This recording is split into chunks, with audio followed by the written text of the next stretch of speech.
It's the Infinite Podcast. Go tell your friends. It's the Infinite Podcast. My God, it never ends. It's the Infinite Podcast with Rob and Cork the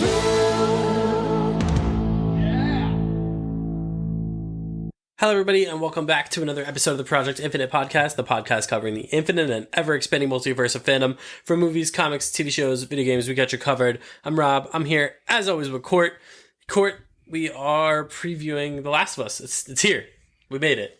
It's one of those surreal things, right? Where this lightning in the bottle television show catches absolute fire, and then, you know, the season 2 thing comes back. Obviously, we just came back in Daredevil, which we were so anticipating, so excited about, and now Daredevil's almost over, and The Last of Us is going to kind of take this train. Andor's going to run during that time as well. So this is the time we were talking about late last year, early this year, of how much stuff we were about to get into, speaking TV and movies. I mean, you get Thunderbolts in a month. During the summer, you're going to get Jurassic World. You're getting Mission Impossible in a few weeks. Mission Impossible, Fantastic Four, obviously. So Superman's like the big. I just feels to me like Superman's the big fish in the water for the summer. So, but it all starts with what was our first thing this year that we had? I think Daredevil was the first big thing this year that we had, if I'm not mistaken. Yeah, pretty much. So, yeah, because that started 2 months ago now. Yes. This is when Daredevil started. Insane to think about. I know. We were just... This kind of like we finished talking about last week when we were, before we decided we were going to do this episode first. Obviously, next week we're going to do Daredevil. But it was crazy, like, just talking, being like, yeah, next week we're going to do our Daredevil Season 1 review. Mm-hmm. When, like, it felt like for the longest time we were just waiting for it to come out. Mm-hmm. And now it's already here and pretty much done. Right. And then... same point made to The Last of Us. Although, it's weird. Like, because Daredevil was subsequently a continuation, but also new, mm-hmm. It felt like it kind of came out of nowhere at the same time. Like, oh, look, dang, it's already here. Yeah, whereas, like, the wait between the first season of The Last of Us and this one feels longer. Yeah, it does. It does feel longer. Because we also had that time where, and also to the point for Daredevil, he was showing up in things. Fisk was showing up in things. Like, that's a good point. This is like this, isolated universe where those types of things don't happen. It was funny. We were just watching the Henry, spoiler alerts for season 1, but we were just watching the reactions for episode 5 of The Last of Us season 1 with Henry and Sam, both of their deaths. And when Ellie's rubbing the blood and we're watching people be like, well, is that going to save maybe his blood? No, this isn't a superhero universe. Like, no, it's not. This is bleak. And the biggest thing about this franchise, about why this story, it's my favorite story that's ever been made, is The Last of Us story. The reason it works so well is because of the human aspect to this thing. And it's probably one of the most human stories that you will ever consume. And I mean, just the fact that the controversy of whatever season 2 is going to unfold, obviously we're going to get the first part of it tonight. I don't care. Like, it's just this show and this universe and this in the game, like, they just do such an absolutely wonderful job, bleak job, but wonderful job of just making you feel. And it just goes to the old adage, good movies or good shows, they make you feel something. However devastator and however triumphant they make you feel something, and The Last of Us makes you feel a lot of that something. Yeah. So, I mean, obviously, basically, kind of what we're going to talk about. We're going to talk about, the episode structure of this upcoming season. We're going to talk about some of the actors involved, some of the directors involved, just kind of like our overall thoughts and kind of feelings on what we think this season's going to cover. I will say up top, spoiler alert for anything that we talk about, because we both have played The Last of Us Part 2 and are familiar with the story. At least familiar enough with the story to kind of intimate where events are going to transpire. So if you don't want to know anything about this season of The Last of Us, or what may or may not happen, or plot elements that may or may not unfold, obviously just steer clear of this, because there are probably a couple things that we're going to have to touch upon as far as if we're going to make any type of prediction or thoughts on where the season's going to go. We're going to have to talk about some of the plot points of the game, because obviously it's an adaptation. So if you don't want to know anything, just steer clear. Come back to us, I don't know, after the season's over, or if you want to learn yourself up and brace yourself Yes. by learning about Last of Us Part 2 and seeing what the story's all about, by all means. But obviously, if you're a show-only person, like, that's cool, too. Like, I have a lot of people in my life that just watch the show because it's a good TV show. And, I've been very careful to not spoil anything or, say what's going to happen or, because I've been, I enjoyed the ride of Last of Us of season 1.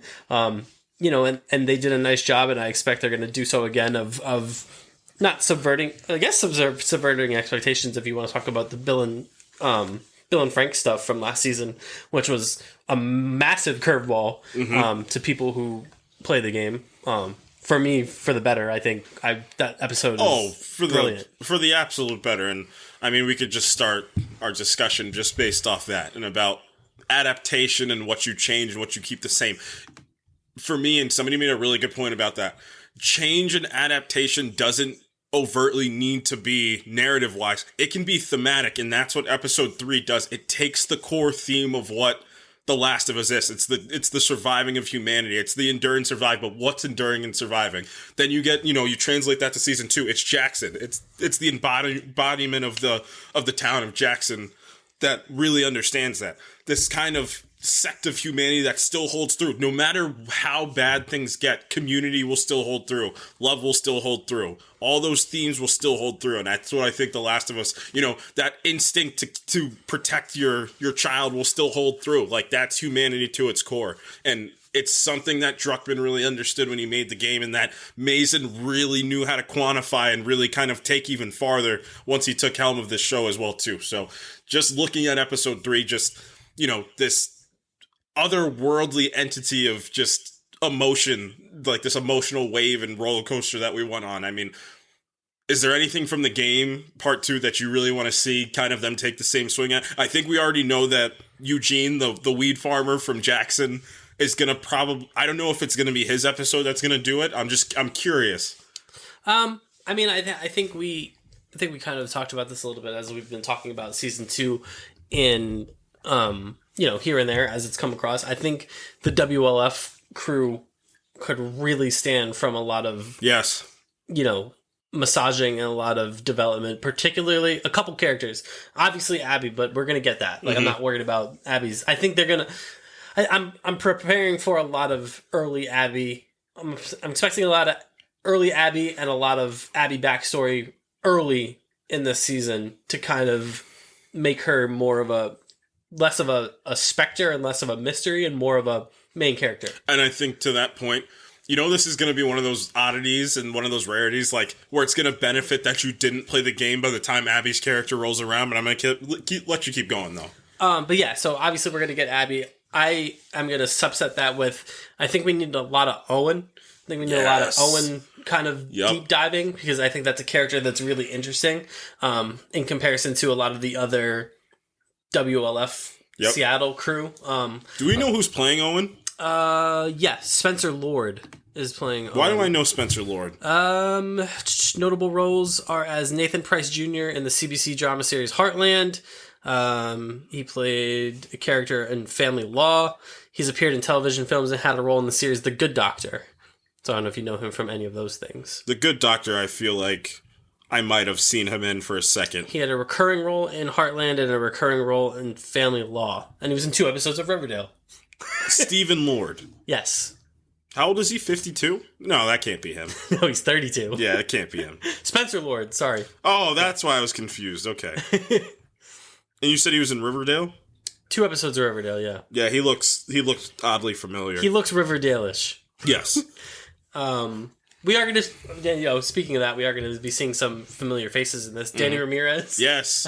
Yes. Is in this. He's playing Manny. I was really thinking about this casting for this because it's a great cast. Yes, the cast, like Isabella Marced, Danny Ramirez getting in there. Young Mencino. And, you always have to pick the one actor from each season that's going to be from the game, and getting what's his name? Jeffrey Wright. Getting Jeffrey Wright is just... It was the one that you needed to get from the game for the season 2. He was the one that you needed to hold through. And Isaac's again, kind of going back to my point about the WLF crew kind of needing a little more expansion. I think Isaac is someone that also needs a lot of expansion, especially if we're going to... Because there's going to be such a balancing act with Abby and you have to give her, other than the specter of the antagonistic figure that she sees in her life, you also have to give her a direct antagonist. Yes. And I think you can build Isaac up to being that early, because in the game it kind of manifests a little bit later down the road. But I think you need to kind of set a little bit of a little bit of a line between Isaac's vision versus the rest of the crew's vision. Yes, because it is different. Yeah, it is. It's an execution difference between the two of them. Yeah, I mean, some of I think Manny is obviously kind of all in on Isaac's vision, right? For the WLF, but all the others are kind of a little waffly. Obviously, Isaac has this cult of personality about him that that you see in a lot of different media and different shows where these people feel obligated to him for this, that, or another thing. Right. I mean, the Seraphite piece, we can go into that, and the Scar Queen. I think you can use that as probably one of the stronger cold opens, and I've been saying this for the longest time since season 1 came out, because I didn't know that season 1 was gonna the most terrifying thing from season 1 was the cold open from episode 1, and episode 2 were the two most terrifying pieces of the whole show.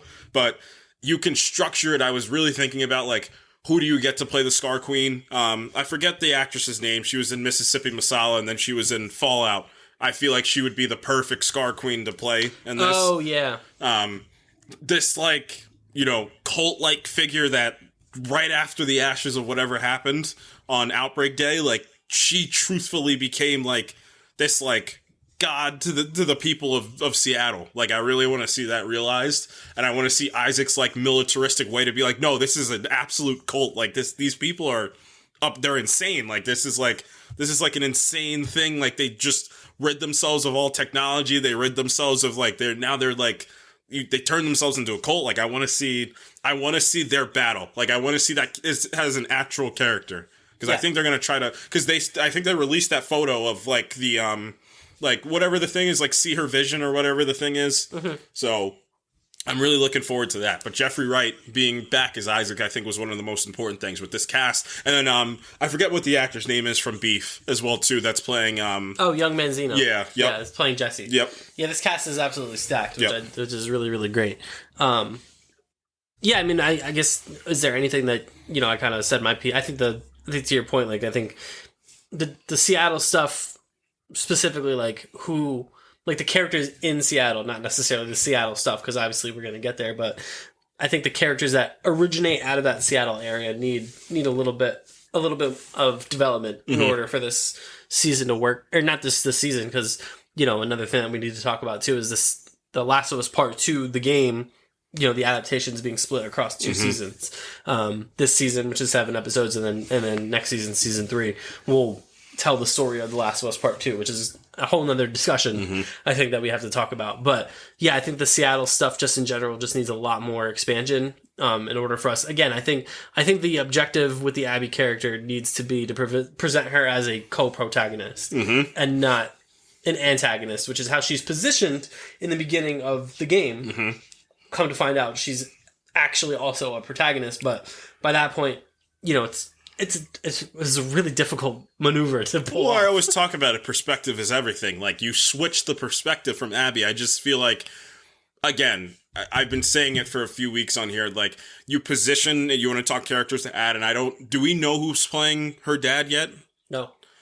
Again, you bring in a notable actor to play her father, and you have that person in this season, the whole season, and the last episode is the flashback to the raid of what happens. Which I think they might do. Yes, and it's again, that's why, to the whole point, if you really want to, if I'm, my thematic hopes is, how important perspective is to things. You flip the perspective and turn Joel into, this absolute monster by the time that season, the season 2 finale comes up, and then the backflow from that is the actual, her killing Joel, and it's just a part of you's got to sit there and be well, he did kill her father in cold blood, I think, yeah, I mean, not to jump too far ahead on wild internet speculation, but I think from a story perspective, I think, because the way the game does it is that happens first, and then they do a lot of backfilling to explain what happened and why she feels that way. Mm-hmm. I think the show's going to do the inverse. I think the show's going to show us her and her dad. Then I think the show's going to show us that moment. Mm-hmm. And then we're going to be left feeling like conflicted as opposed to like, this bitch. Mm-hmm. Like she killed Joel. Like some people are still going to feel that way. And, Yeah, you're going to get your... And there's nothing wrong with feeling that way either. Like, Well, some people are going to feel it because they're incels. Well, yeah. But I mean, there's nothing wrong with being angry at her for killing your favorite character. Like there's nothing objectively wrong with that. Like you can be mad at that. Yeah. But, I mean, the true test of this season, and I don't even want to say true test to Craig Mazin as if he's not an Emmy Award winning writer, is if he can pull off. Let's see if he can do this. Yeah, he probably can. You're just upset because your gaming dad passed away. Like, I want to see how well he pulls off perspective. I want to see how well he pulls off the different point of view of like, no, Joel walked into that hospital and was an absolute tyrant. He walked into that hospital and did like the most inhumane things. Like, flip the perspective. The man, like some crazy person just walked in and took away humanity's last chance at a cure. Even if it's a chance, he took it away. And it's not just, and that's why it's so important, rightly or wrongly, that he does what he does with the doctors, because you can even write away the idea that he kills all those Fireflies, because the Fireflies are a militia at the end of the day. Mm-hmm. And, they kind of, the Fireflies are not noble. Mm-hmm. You know what I mean? They're not some holier than thou paladins of the apocalypse. Mm-hmm. You know what I mean? Like, they've done bad things. They continue to do bad things. So him killing a bunch of Fireflies in there is not the heinous act, really. It's the doctors. It's the people that, like, had no skin in the game other than trying to, potentially save humanity. And that's where the line is crossed. And the second game, it teases it, I think, a little too much instead of having it fully realized. Is Abby's dad should have been such a point to be like, he was the altruistic person that believed that there was a future for tomorrow, which he did, because you can just kind of, tether things together. But I want to actually, like, that's a time where you show and tell, like, I want him to be like, no, like, there is a future for tomorrow, and like, she's on the, like, they're on the way, like, they're coming, like, to save us all. Like, I want that, like, hope for humanity piece, and then this monster Joel comes and just strips it right away. Yeah, for sure. So yeah, I mean, is there anything, kind of like bouncing it back to you that you want to see like expanded upon? I mean, like I said, the Scar stuff I want to see expanded upon. Isaac's backstory a lot I want to see. I'm really keen to see what they do with Tommy. Like, I feel like they're going to give Tommy a lot to do in this season as well. Well, one of the kind of swept under the rug things, like minor changes from the game to the show, is Maria's pregnant.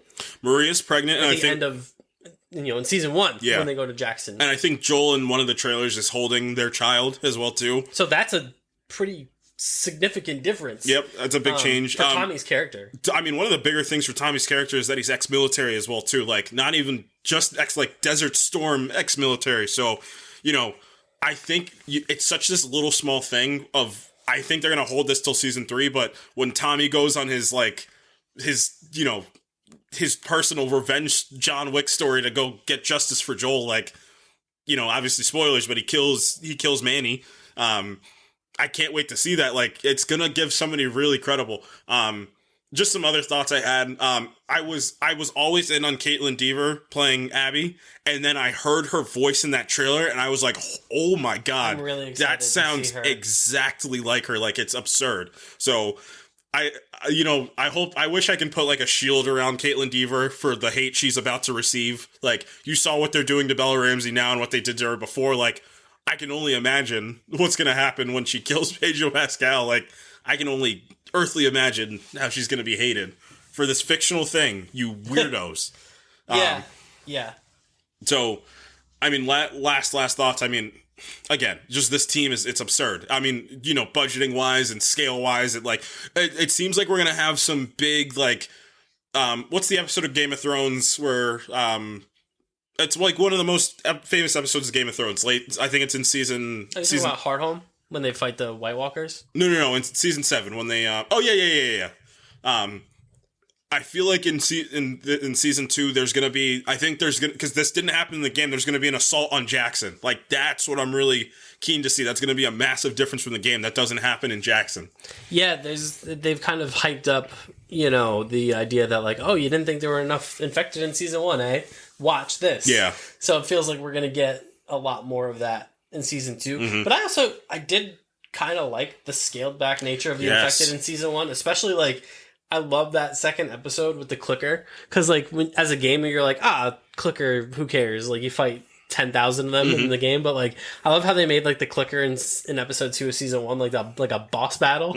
Like it was like a real tense, like like this could go south quickly with these things. Like they're really, even the regular kind of standard running infected are presented pretty menacingly. So I'm curious to see if they keep that, or if they kind of start making the infected kind of like the Walking Dead, like the walkers, where they're just kind of like, all right, they're dispatched. I just think, until we get to this is going to be next season, I imagine, because they're probably still figuring out the machinations of how to make the Rat King work in live action. Yeah. I mean, the first step to making the Rat King work is having the bloater work. That's the first step, which they did in this season. 1. And they did some CG, but some practically. The suit was practical. Yeah, which is insane. They put like a giant human inside like a 400-pound bloater costume. Right. And I still think they're going to pull off whatever that scene in season 3 where Abby goes down into the hospital. Yeah. It's going to be one of the most tense scenes in television. It's going to be insane. But I'm so curious to see how they pull the Rat King off. Because if you want to know, just Google the Rat King Last of Us and look at that. Yep. I joked when I played The Last of Us Part 2, I was like, all of a sudden The Last of Us became a Resident Evil game. Yep. That thing is nightmare fuel. It's crazy looking, man. It's horrifying. And it's so smart where they put it in a hospital. Like, no, this is like... this was ground. I love the lore behind it. Oh, it's just... that it was just this amalgamation of infected that were just festering since day one. Since day one. Yep. And it just stayed down there. And they just like coalesced into this monstrosity. Like it's very Resident Evil. Yes, it is. I mean, we can just rip through the cast list, obviously starting at the top. Pedro Pascal, Bella Ramsey, both playing very different versions of these characters from when we left them. Season 2 picks up 5 years after season 1. We're obviously going to see some of those interspersed years because some of that stuff is very integral, to the plot. Seeing kind of how their relationship deteriorates. Yes. Because that's, even coming off of season 1, you get that vibe, which the games also do, where they have that final, affirmation of like, tell me everything about the Fireflies is true. And Joel says he swears, and I swear. And Ellie gives this kind of non-committal. Okay. You could either take it as she believes him or take it as she doesn't believe him, but she's going along with it anyway. Because that's her father. So. Yeah. So, the inner cut 5 years becomes very important because I wonder, I guess going into like speculation, I got to imagine that the dance hall stuff is how this first episode's going to end. Sure. Maybe not end, but I imagine it'll be there. The stuff in the dance hall happening. Yeah, which is kind of like the final straw in Joel and Ellie's relationship is what happens in that dance hall. Sure. So I'd imagine that's probably going to be there. Obviously there's the scene with the therapist who was basically the stand-in for Tommy, essentially. Dude, I truthfully believe that they're gonna take care of it in episode 1. I feel like they're at least going to show like the like I think Joel, Tommy are gonna meet Abby in episode 1, and then each episode they're gonna reveal a layer and a layer until it gets to episode 7. Oh, so that's how you think they're gonna do it. Interesting. I just feel like it looms the presence for people that have played the game to be like, I gotta see how this goes. I can't just check out now. Like, that's probably what they're trying to avoid, is people checking out because they hate women, or because they're incels, or if they, truthfully there's gonna be your small part of people that are like, oh, I don't want to see Joel die, I'm not gonna watch this season. Like, but at least the people that haven't watched the game, like to my point earlier, like, this might be the only video game adaptation season or thing that you probably don't want the people that have played the game immediately out of the gate, so they just have to go along for this ride. Because again, like, it's going to be like those who know and those who don't know. Like, Tommy and Joel get Abby, and they save her, and it's just like, what were your names again? And then the episode ends. I wonder if they're gonna take Tommy completely out of that situation. No, because I think they want what's the actor that plays Tommy's name? Gabriel Luna. Yeah, I feel like they want Gabriel Luna on like a mad tirade in season 3 because he's that capable of an actor as well too. And to put him against Danny Ramirez and Caitlin Deaver as well, I feel like that would be cool. I just feel like there's going to be some type of hook in that sequence that changes, and I just don't know what it is. I feel like you 1-for-1 that. I don't feel like I feel like that's a 1-for-1. It could be the scene itself. It's probably a 1-for-1, but I think, like, to your point, I'm trying to think of like ways to kind of not work around it, but get them all in a room together, but not super early in the season. And maybe like that's the trick. Maybe like they get them all in the room together, and then we start doing like Abby stuff, like Abby flashback stuff, so that by the time we return to that room, we already know why, like, what her motivation is, and you're kind of like, then you're conflicted. You're like at first you're like, oh, like, damn, like, who is this woman that's got Joel like trapped dead to rights? And then, you know, we kind of explore her backstory, and then you go back to that room, and all of a sudden you're like, oh. Well, I mean, to my point, if they are going to do it that way and reveal the layers, that therapy session is going to be equally as important to giving favor to Abby as well too. To like, she's like, it's going to be like, so you murdered just heaps of people, and possibly the only cure for this off emotion. Like, just because, you know, now the human race might not survive for, you know, X amount of hundreds of years because of you. And you killed this, you know, again, to the innocence point, you just killed this woman's father for what? Or, I mean, if you want to massage it a little bit and kind of not alter the scene, because it's what could happen can still happen, but you can have Abby and Joel have a bit of dialogue. You know what I mean? Mm-hmm. Like, if Abby just flat out says, like, you killed my father, that would leave the viewer going, like, you know what I mean? Whereas, like, in the game, obviously she comes across as like this brute, and Joel is also like a brute. So he's like, whatever speech you have saved, like, just get on with it. You know what I mean? But Pedro Pascal's Joel is a little bit more tender. He's a little, he's a little bit more tender. Because there's several moments that are like that. Like the scene in episode 5 where he goes up to the sniper and he gives that guy like a chance. He's like, please just put your gun down. Like, I don't want to kill you. Like, please just put the gun down. And then the sniper goes, you know, for the gun, and Joel has to kill him. So like, there's a tenderness to his character where I feel like him and Abby can kind of chat for a hot second before maybe it's like Manny that like steps in and is like, no, you have to do it.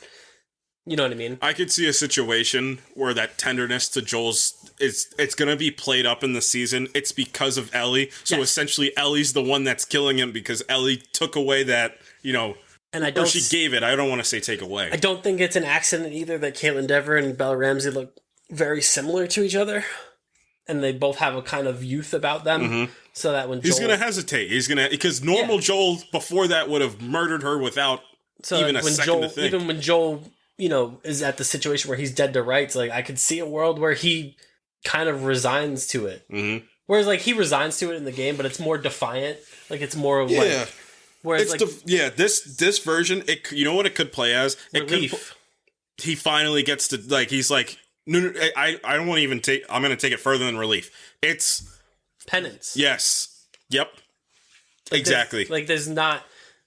There's an element of that in the game, but like, again, the way Troy Baker voices it and the way the scene's written, he's very defiant and he's very well. And that's that Joel. That's that Joel to the core. Like, that Joel would always have done that. But I feel this version of Joel, I feel like there could, and again, that may help the Abby character a little bit for him to sit there and just kind of accept it and be like, you know what?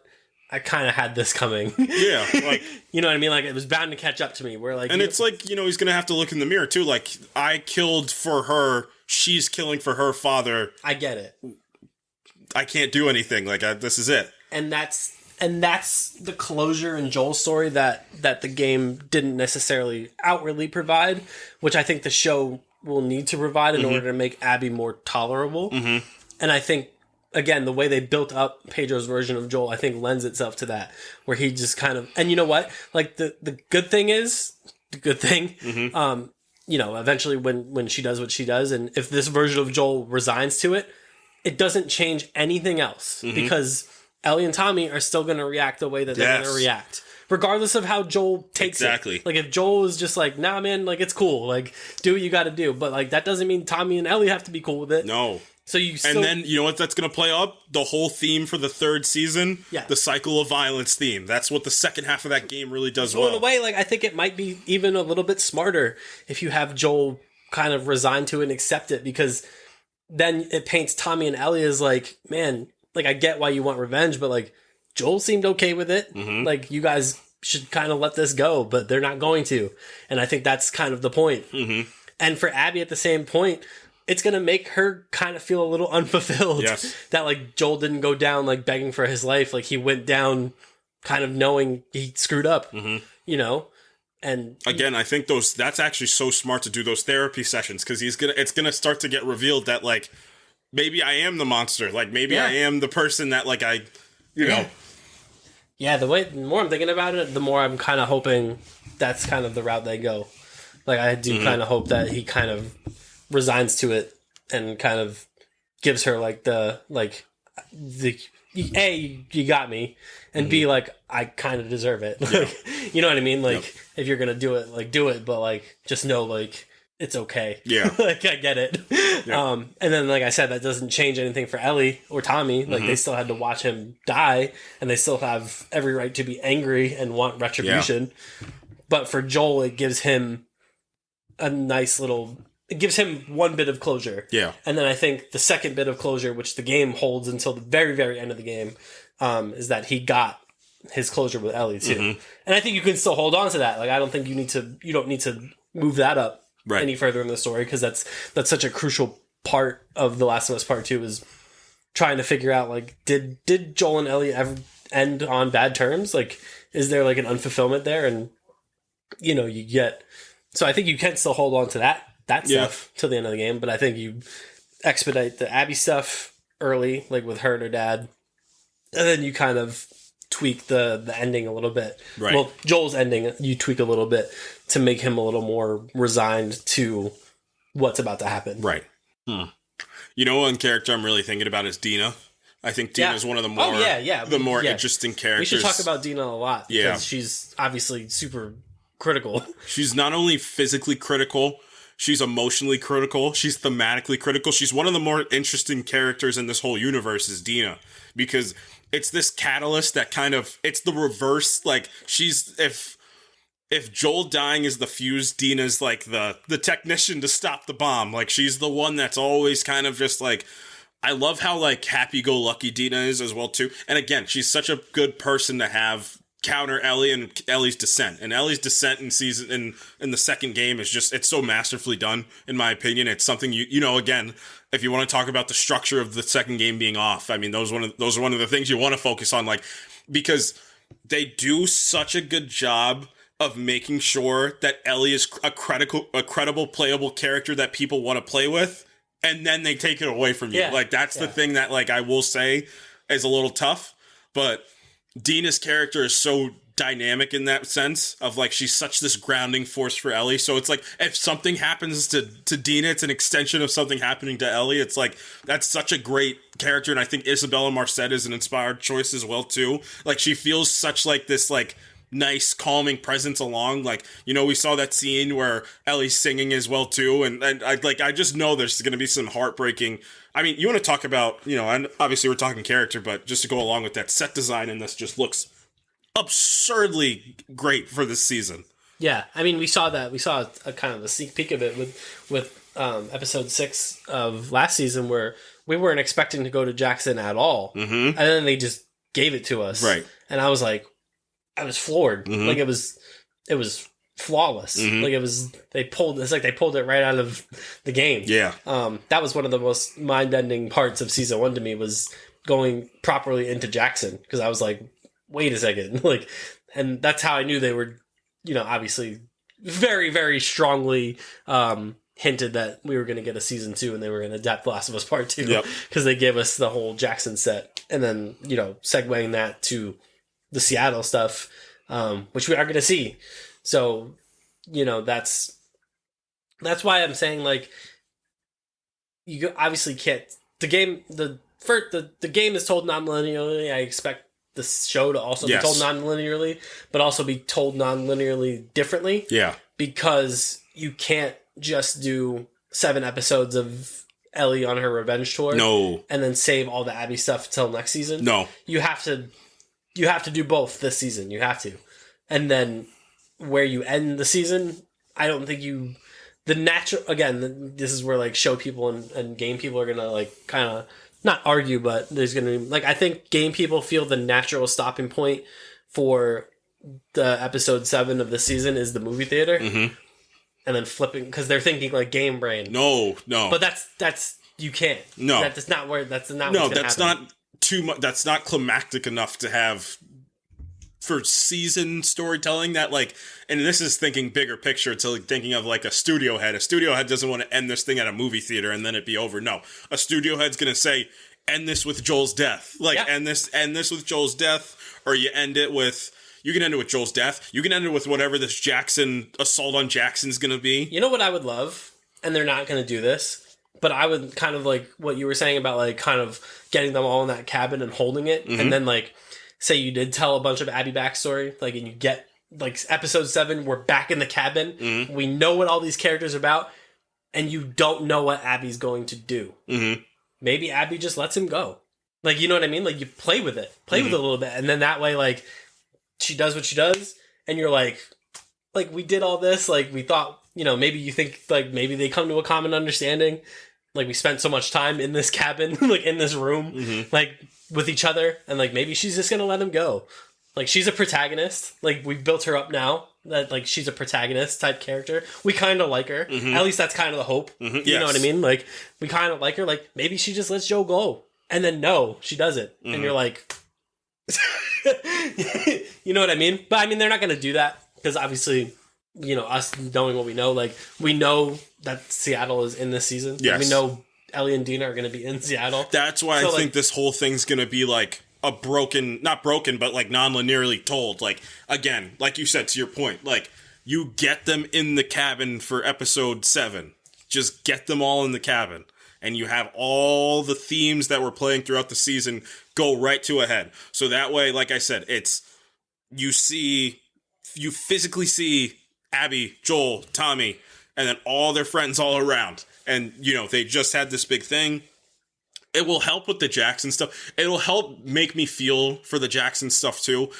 Physically, it's going to help Tommy's character, too, earlier, because obviously in the second half of the game, Tommy's character is like a madman. But it'll help his character. It'll help the emotionality of the Jackson scene itself and caring about all these people from Jackson. But then, like I said, you hit right to episode 7. You're in that cabin. And, like, it's the thing. It's like the gamers who know, they know. And that keeps everybody stuck around. And then, again, you want to talk about the studio head that's like, I need a big bang. You want to talk about the biggest bang you can get. But, again, you're flashing forward to an incident that happens. And that's the reason that they're in Seattle. Do you think there's any possibility that they start Ellie and Dina in Seattle and you don't know why they're there? Sure. I think that's actually, you know what? I'm going to go as far as you said that to a probability. Again, it's going to be like Abby's already going to be on this revenge tour this whole time. Ellie's going to be on her revenge tour, but you're like, why is everybody so mad? Like, why is everybody... I don't know why I just thought of that, but I was like, because this whole time, I'm consumed by my own knowledge of, seeing photos and this, that, and the other thing. Like, I have not been able to square, like, man, they're in Seattle. Like, how do you navigate the Joel stuff, give it enough time to let Pedro Pascal earn his paycheck and keep him around, but also get Ellie and Dina into Seattle? I couldn't, until, like, literally just now, I was like, I don't know how you square those two things. Start them there. Put them there. Put them there and don't explain why they're there. You really want to get active to start this show? You put Ellie... You know what you could do out of the gate? I just don't know how it helps. Jesse's character is the only one that gives me fear for. You really want to get active early? You do that Ellie versus Abby fight in the first episode, and then you try to break that thing down of why these two are just vehemently hate each other for this whole thing. And so starts the cycle of violence. And it's the whole thing. Cycles, a lot of cycles, you don't know where they start. I think that would be an interesting theme to play on of like, we don't know where this all started until the end. Oh, that's interesting. Wow. And you don't even need to necessarily do the Jesse stuff. Yeah, you don't need to kill Jesse there. No, you can start them like in that boiler room, and they're just throwing hands, and you're like, "What? Who? What is happening? Right? Where's Joel? Yeah, where's Joel?" Oh man, that's really interesting. I would love that. I don't know if that's what they're gonna do, but no. I don't think Caitlin Deaver took her Wheaties yet. I think next season she's going to be yoked, but... That's a really cool idea. Like, you just start them in the middle of the fight, and you're like, what is happening? And then you just start throwing flashback. Everyone gets a flashback. Yeah. That's a really... Man, that's really interesting. Huh. Yeah. Yeah, I can see that. You ever seen Manchester by the Sea before? Mm-hmm. That movie's told non-linearly. That's probably one of the better movies that's told non-linearly. It's so hard to do. It's one of the most difficult screenwriting. That's why not every movie... The Witcher tried it. Yep. The Witcher tried it in season 1, and it was very confusing. It's tough. Atomic Blonde is done non-linearly, or Atomic Blonde starts at the beginning of the third act, which I think is a smart thing to do. Why not do the same thing? You start them in the movie theater. Like, we were just joking about, you don't end them. Maybe you start them in the movie theater, and then like, you know, they have their fight, and then, you know, Abby's like, I never want to see your face again.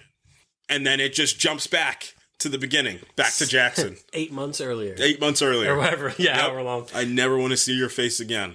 Why? Why? The crowd said. Why? Yeah, that'd be a cool way to do it. That'd be a really cool way to do it. I think some of that Seattle stuff is going to end up front loaded for some reason. Because you can't do it the way that the game did it and expect people to just be okay with it. It's an Abby problem. That's the thing. It's an Abby problem. So I think if you do something in Seattle, it's the whole point about your credible villain. You set your villain up to be credible from the jump, and then this show's job for the rest of 6 episodes is to be like, wait, Abby's actually not the villain. Really? Maybe Joel was the villain the whole time? Question mark. Maybe there's no villain in this thing at all. No, I mean the most villainous character that you get in Last of Us Part 2 is Isaac. Is it Isaac or is it the Seraphites? I mean, they're both kind of two sides of the same coin. Yeah. I was gonna go back to going back to your Dina point and kind of like dovetailing off my Owen point. I think they need to position Owen and Dina as kind of two sides of the same coin. Sure. To kind of they're grounding forces. Because Owen, again, that's one of like not my complaints about Part 2, but I think that character could have stood for a little more oomph. I think also Owen being like this, you know, he needs to have this like a further connection to her father as well too. So when she looks at Owen, she thinks of her father. She thinks of the goodness of humanity, and how she doesn't have that. Because that's the problem. That's it's not an Abby problem, but it's an Abby's crew problem. Like a lot of those characters are pretty undercooked. Yeah. Yep. Which is not anyone's fault. It's just, you know, you only have so much time to tell a story. But I'm hoping the show, weirdly enough, even though like hour wise it might work out, like you might put more hours into the game than you put into the show, but like character wise, because like 90% of the video game is the hours spent is playing the game. Yes. Like it's gameplay. You know what I mean? Whereas like the show is obviously like, if you want to consider it like a video game, like 100% cinematics. Yeah. You know what I mean? There's no gameplay element. So you can spend a lot more time with these other characters and kind of cook them up a little bit more. Right. You know, and a lot of these WLF characters have interesting backstories. Yeah, like Mel being pregnant. It's a good counter to Dina being pregnant as well too. There's point to the both of them being pregnant at the same time, and Abby's restraint against Dina later in that game. And look what Ellie did. And again, that's why I'll preach this to the end of the day. That's why perspective is anything. Ellie, to their perspective, just came in and murdered Mel. That group would be equally as rightfully so angry at what she did. Just to the point where, for us, as if Ellie's our point of view, like, obviously, you know, Dina was about to be murdered, so you hate Abby, but, like, Ellie killed Mel, like, who was pregnant. Like, and Ellie knew after she did it as well, too. And again, I don't know why I just thought about this thinking about the third season and because the Santa Clara stuff is going to dominate probably most of the third season. I don't know why I was thinking about like you start that season with Ellie sitting in the water at the end of the game. Like you start it right there. She's just sitting in the water. That's the opening shot to the third season. And it's the closing shot to the third season as well too. Third and final. I don't think you get The Last of Us for 3 seasons. You probably got to do more.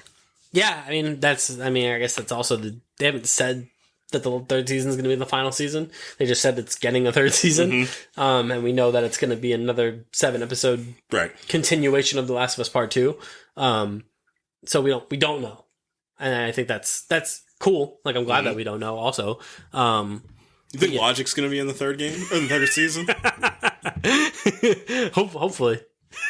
Hopefully he shows up. It's the most important character you can bring from the game to the show. I mean, just from a pure, I guess, just action standpoint too, I'm really curious to see the reaction to the Seraphites. Yeah. Just from an action perspective, because they're in the game, they're horrifying. They suck. They suck to fight. Oh my god, I hate fighting them. Man, they come out of nowhere. Yep. You hear that one whistle? It's terrifying. You're like, hello? It's absolutely horrifying. None of the environments you fight them in are ever well lit. No. So I'm just curious from that perspective, like how they do that. Because you can and Craig Mazin, obviously coming off of Chernobyl, is a master of suspense. Yep. So I'm curious to see, because I did some digging into directing and writing of this season. Craig Mazin's pen was in every script of every episode of this season, which I think is cool. He's directing episode 1 of this season, so he's directing the premiere, much like he did last season. Yeah, and we all know how insane that opening to that premiere was. That first episode has just sauce in it that lets you all the credit in the world to all the directors of season 1, but that first episode has like there's some hardware in the cabinet of levels to this. Of the man who directed this episode. There's levels to this. So I'm really curious, and I'm just knowing his background, I'm very curious to know what is going to be in this first episode, given where he comes from, like given his what he directs, or has. Obviously he's directed like comedy stuff in the past, but the last few years have been relegated. He's done this kind of like thriller suspense type stuff, so that's also makes me curious to see what he's got cooked for this episode. And then Neil Druckmann is directing episode 6. I don't know if you can glean a lot from that of seeing where Druckmann's being deployed. You know what it's going to be, and you know what I think they're going to hold Joel's death to the last episode, which I guess is an insane point. It's going to be the flashback episode of them going to the museum. That makes a lot of sense. So episode 6, we don't know the titles of any of these episodes besides this one. Episode 1 is going to be titled Future Days. All the other episodes don't have their titles out. Neil Druckmann's directing episode 6 that was co-written by Druckmann, Haley Gross, who co-wrote the game Last of Us Part 2, and Craig Mazin. So that trio co-wrote the final 2 episodes of the season.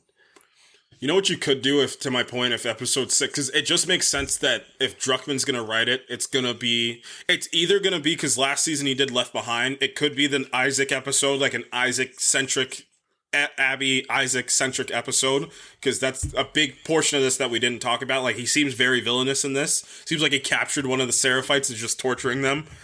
You know what you could do if you're going to do the museum piece? You could do the Abby and her father patrolling around, seeing that zebra as they're like two, again, to the point, the two sides of the same coin in the same episode. So it humanizes everybody before we get to the finale. Yeah. I think there is a lot to, maybe not the director allocation, but the writing allocation. I think that trio of Druckmann, Gross, and Mazin co-writing the final 2 episodes kind of, I think, scores points in your favor that they're going to hold the Joel thing till the end of the season. Because I just think Druckmann and Gross, having co-written the second game, would kind of want their pens on that scene. You know what I mean? Mm-hmm. It's not that they don't trust Craig Mazin, because of course they do. But I just think that they would, it's kind of like I'm willing to die on my sword for this type deal. So hey, if we're going to adapt that scene, we want, we wrote the game, it should be our pens that are on those scripts for those scenes. So having that trio writing the final 2 episodes makes me think that you're probably right. But at least the actual act of Joel's death will occur in episode 7. Whether or not we get to that scene and that stage earlier, I guess remains to be seen. Right. So yeah, I mean, let's talk. I guess we can talk about Bella Ramsey a little bit. We kind of talked about Pedro a little bit and kind of where Joel is at and where he'll be going this season. I think we've beat that horse to death. Come on, man. So Bella Ramsey, not through any of her own doing, but I feel like a lot of people feel like she's got a lot to prove this season. For what? Because she doesn't look old, I guess. Give me a break. Give me a break. She doesn't look angry enough. Give me a break. Give me an absolute break. This is going to be in defense of Bella Ramsey and their just absolute ability that they have. I mean, did we just ignore episode 8 of The Last of Us season 1? Did that just never happen? How everybody was like, this performance isn't good. Did that just never happen? Like, she has the mean streak, and we talked about that before, the mean streak that Ellie has when she goes into the second game. I mean, it's not even seeing her in The Last of Us, but seeing her in Thrones when she plays little Lyanna Mormont. Yep. And she's commanding this room of grown A men. You know what I mean? And she fights a giant. Yeah. Kills said giant. And is angry and defiant and has fire about her. Yes. Like, I didn't need to see her in The Last of Us before I understood why she was cast. And then she was phenomenal. In this first season. I find it absolutely absurd. I find it absolutely absurd that anybody has any reservation about her for this season. And she didn't, in the first season, in the first game, like, Ellie never needed that type of fire. She has it. Yeah. Like, she throws it out in the form of, like, her humor, basically. Right. Like, but now it's kind of channeled in a different way, and I don't think, there's no reason to think that Bella Ramsey can't get there. Right. And at the end of the day, like, she can't help her appearance. Like, she can't help that she's youthful looking. There's a different conversation that goes with that. Yeah. That I don't even want to get into because it's just it shows you how disgusting that, you know, people and men can be. But I don't even want to get to there because it's a disgusting thing that people I've literally physically seen with my own eyes on the internet complain about. Yeah. So I mean, from a performance standpoint, I think I'm very, very excited. She's to see about to have probably one of the best TV performances for this season. Like, I don't even have concern about it. Like, I have concern about nobody on this cast. No. Like, I feel like everyone on this cast is going to be phenomenal. Like, out of everybody, Gabriel Luna, I'm really keen to see what he does this season. And we're going to see a lot more of him. Yep, and then Isabella Marcet. The two of them I really want to see a lot out of. And then Caitlin Dever as Abby, I think, again, was such an inspired choice. And it was there, but when I heard her voice, I was like, oh, yeah, that's Abby. Like, that's actually her. Yeah. So, you know, like I said, from a Bella Ramsey perspective, like, I'm just excited to, you know, kind of like how the game does it, where, like, I'm excited to kind of see her kind of take the wheel and kind of take over as our protagonist. Right. Because you know, obviously Pedro Pascal is going to be in this. I imagine he's going to be in this more than he was in the game. Yeah, it's Pedro Pascal. I'd be willing to bet. You're going to see a lot more of Joel in this season of the show than you did in Last of Us Part 2, the game. I would imagine. But I think they're going to do what The Last of Us Part 2 did and make Bella Ramsey and Caitlin Dever basically the main characters of this. And yeah, I mean, going to your Gabriel Luna point about Tommy, like I said, I think the decision to make Maria pregnant looms large over Tommy's story going into The Last of Us Part 2 or Season 2, because that is a tether that he didn't have in the game. So it makes his decision to do what he does a little more interesting. Yeah. And I'm curious to see how that plays out. Right. I think his character has so much left to say too, and that excites me a lot. And again, it gives it an extra dimensionality that he now has a son, and now this son knows Joel, and Maria knows Joel, and Maria knows, you know, Joel's surrogate daughter. Like, all these things are gonna be key factors. And Maria's not incapable as well, too. That's one of my favorite parts. Maria's not an incapable human being. And I think they're going to play that up a little bit, too.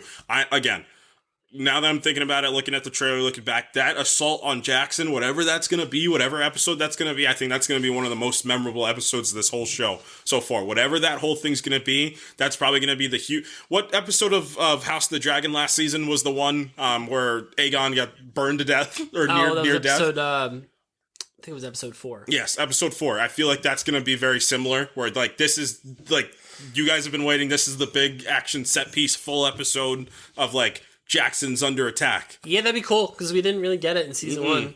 Got it a little bit in episode 6.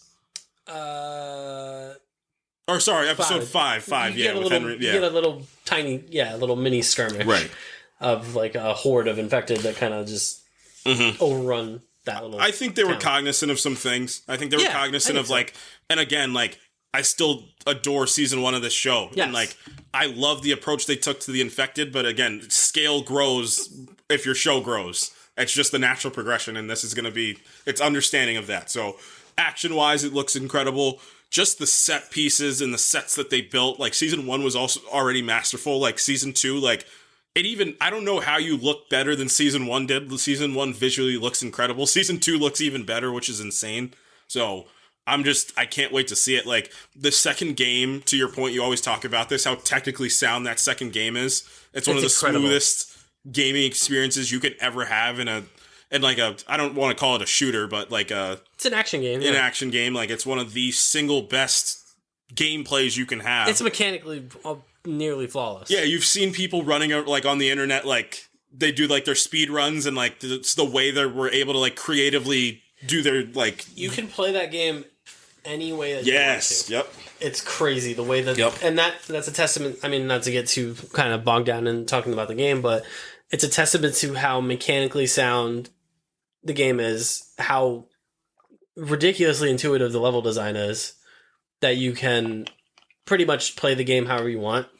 You can, if you want to run and gun, you can run and gun. If you want to do stealth only, you can do stealth only. If you want to rely on traps in the environment, you can do that. It's that game doesn't get enough credit for its intuitiveness and its level design. So yeah, I mean that's all I wanted to say. I mean, I guess we could talk a little bit about just the early reviews that have come out. Yes, let's get after it. It's been pretty good. Not kind of I'm not sugarcoating or kind of just in summation. People have been really, really high. Critics who have seen, I guess they've seen the entire season. These critics, it sounds like. Yeah, I know people saw all 7 episodes, which is insane. Yeah, they say a couple things. A challenging expansion that retains its predecessor's superb performance and verisimilitude.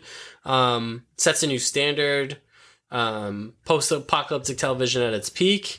Reviewers played action sequences, direction, performances, production design, and writing. Though some criticize pacing and consider the story incomplete, because it is. Yep. Critics probably not. Critics, understandably, probably not familiar with The Last of Us Part 2, the video game, to understand that this is part 1 of part 2. Right. So, I'm bracing for those kind of critiques, saying oh, well, it left off on a cliffhanger. Yeah. Yeah, it's going to, because they're not telling the whole story of the second game within the confines of the season. So, but yeah, I mean, critically, it seems to be reviewing very, very well. So we'll see. Yep. I think. Any not weird, but any outside of the box. Let's do this. Any cold opens you want for this season? I want you to get creative. Because obviously episode 1 and 2 were extremely creative. I think, I don't know if it's necessarily creative, but I want to see the Seraphite thing. I want to see how that starts. Mm-hmm. I'd be cool if they told the whole Seraphite story through cold opens. That would be really cool. The whole WLF versus Seraphite thing would be really insane. If they told the Seraphite story just through cold opens, you just get a little bit of lore at the beginning of every episode of what's going on with them. And then maybe by the time you get to them in present day, they're not who the cold opens have built them up to be. And then by the time you get to their actual reveal, they're like completely like, this is not what I thought this was at all. Yeah.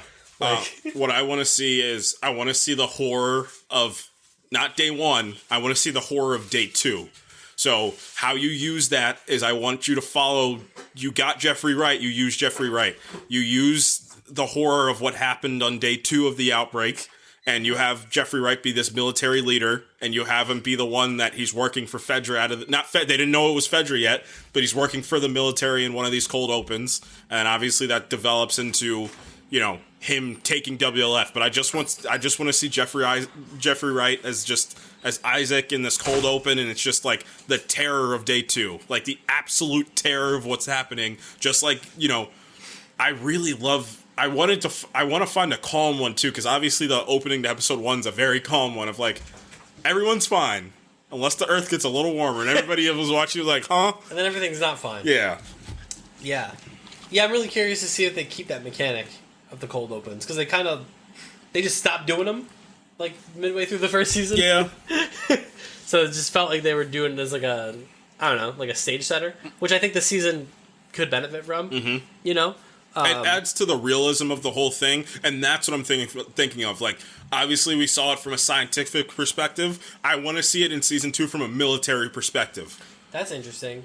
Yeah. Like, how the military immediately responded to the end of the world. Like, what is, like, obviously, I talked about Paradise. Like, we saw it from, like, a world leader perspective, like an American world leader perspective. Like, I want to see the end of the world through, like, a military perspective. You know what I want to see, now that I'm thinking about it? I want to see fallout of the hospital. That would be like, again, you want to talk about setting horror for like I said, like people are rolling into the hospital and like people are getting more violent and more aggressive, and everybody's like, oh, you know what would be insane?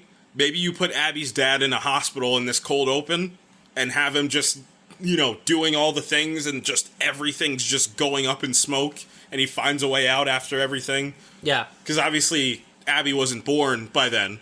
Yeah. So that would be really interesting. So I want to see that. I'd like to see some like, I want to see some reaction to Joel's decision. Maybe some fallout of it. Yeah. Like, I want to see like what happened to, not the world, but what happened to like the Fireflies, you know. That was their one big fight, was to find the cure. Like, what's the repercussions for that decision beyond just personal, Right. which we never really explored Right. in the game. Like, we don't know what the effect on the greater world is because of what Joel did. But how many people knew? I mean, they can explore that. Yeah. How many people knew that this was like, because Marlene's dead. Marlene was the leader of the Fireflies at that time. Yeah, you could conceivably whip up a survivor.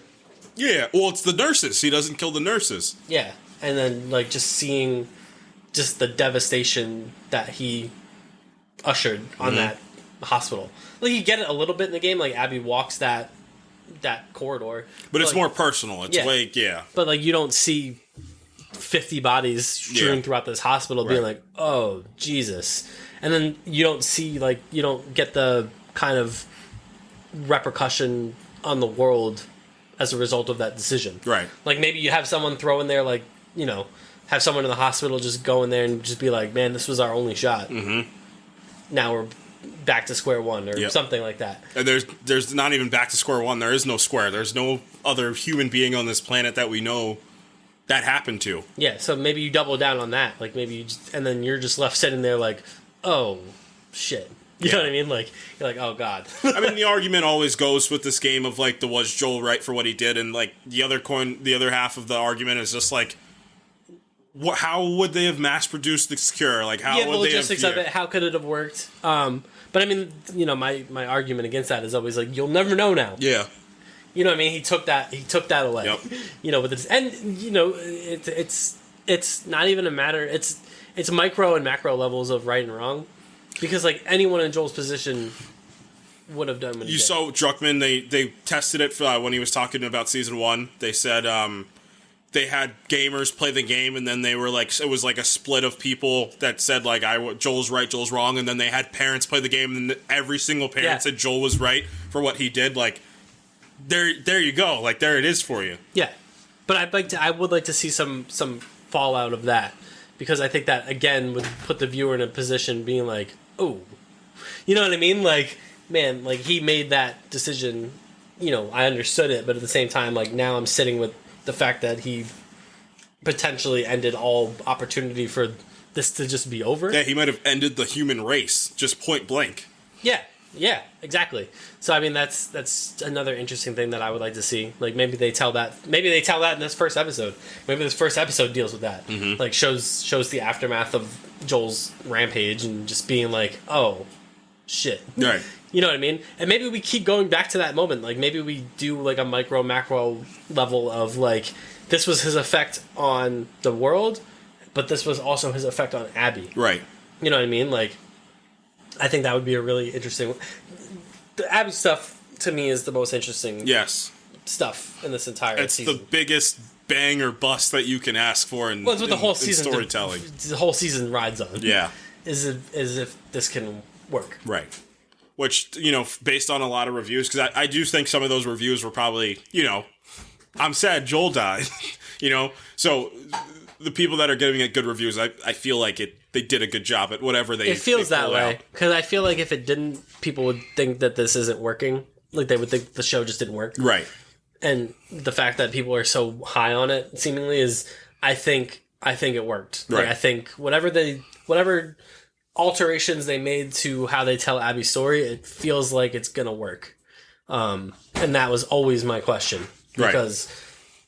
You know, the game does it in a very game way, of the sense that, hey, we're introducing this character, we want you to think that she's the villain, right. And now we're going to put you in her shoes. Right. And that's a very interesting conundrum for a gamer, because you're like, oh, I don't like this. Because you're worried about the game experience. Yeah. You're worried about, I just did so much story. You know, I thought I was hunting this person. Yeah, I gained so many resources as Ellie, and now I have to restart from zero. But like, I hated that storytelling in a TV show perspective. You're like, wait, this guy really did murder her father. Yeah, that sucks. Like, that's horrible. Yeah, so I that's how the alteration to Abby's story was always going to be the most interesting thing to me. It continues to be the most interesting thing to me until I start seeing it, and then I'm going to be like, oh, okay. Like we're on a good path here. Right. Yeah. I mean, I'm super keen on how this is going to play out. And then, I mean, just going down, you know, kind of like the cast list. So we have Catherine O'Hara, just kind of highlighting some new characters. So Catherine O'Hara is playing Gail, who is Joel's the therapist, the aforementioned therapist. She's also Eugene's wife. Yep. That's a big change from the game. Yes. Speaking of Eugene, the weed farmer Eugene. Played by Joey Pants. Yep. Joe Pantoliano is playing Eugene, which I think is inspired casting. Yes. He is not in the game. He is mentioned. He's seen in photographs.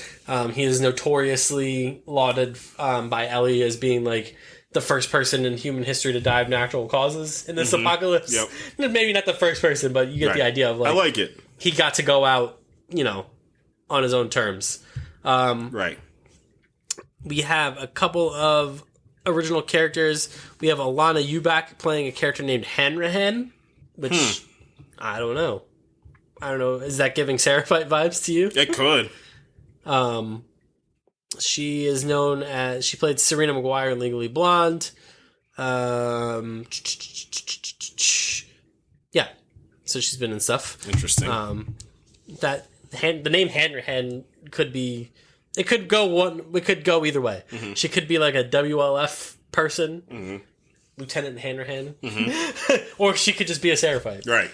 And then there's a couple other minor characters that are original characters, and then everyone else is kind of like our core cast. Right. Yeah, I'm really excited to see. I just want to see what they do with Abby's crew. Yeah. What's her name's playing from the game? Remember Ellie kills. It's the girl. It's Nora. Nora. Isn't she playing the main character of Intergalactic? Yes.